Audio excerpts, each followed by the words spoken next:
আসসালামু আলাইকুম। আপনারা সবাই কেমন আছেন? আলহামদুলিল্লাহ, আল্লাহর রহমতে আমরা ভালো আছি।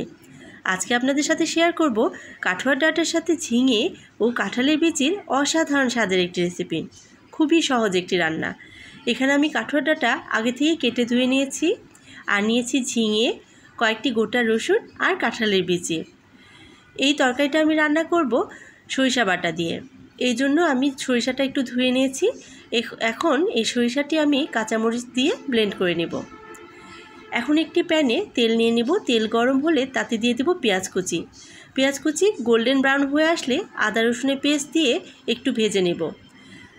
আদা রসুনের কাঁচা গন্ধটা চলে গেলে এতে দিয়ে দেব পানি।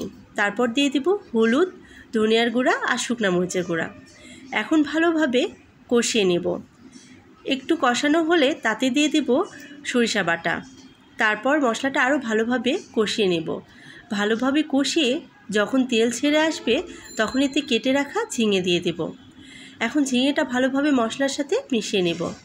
তারপর এতে দিয়ে দেব গোটা রসুন আর কাঁঠালের বিচি। এগুলো ভালোভাবে মশলার সাথে মিশিয়ে নেব।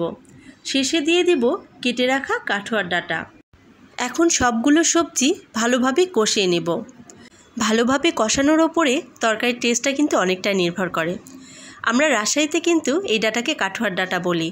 আপনারা কে কী বলেন অবশ্যই কমেন্টে জানাবেন। এই ডাঁটা অনেকভাবেই রান্না করে খাওয়া যায়। ডাঁটাটা কিন্তু মিষ্টি স্বাদের, অসম্ভব স্বাদের একটি ডাঁটা। যাই হোক, ভালোভাবে কষানো হলে আমি ঢাকনা দিয়ে ঢেকে কিছুক্ষণ রান্না করে নেব। 5-7 মিনিট পরে আবারও ঢাকনা তুলে আমি ভালোভাবে নেড়ে চেড়ে দেব। এখন পরিমাণ মতো পানি দেব সিদ্ধ হওয়ার জন্য।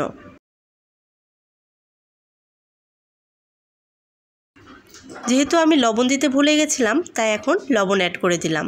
তারপর আবার ভালোভাবে নেড়ে চেড়ে ঢাকনা দিয়ে ঢেকে কিছুক্ষণ রান্না করব।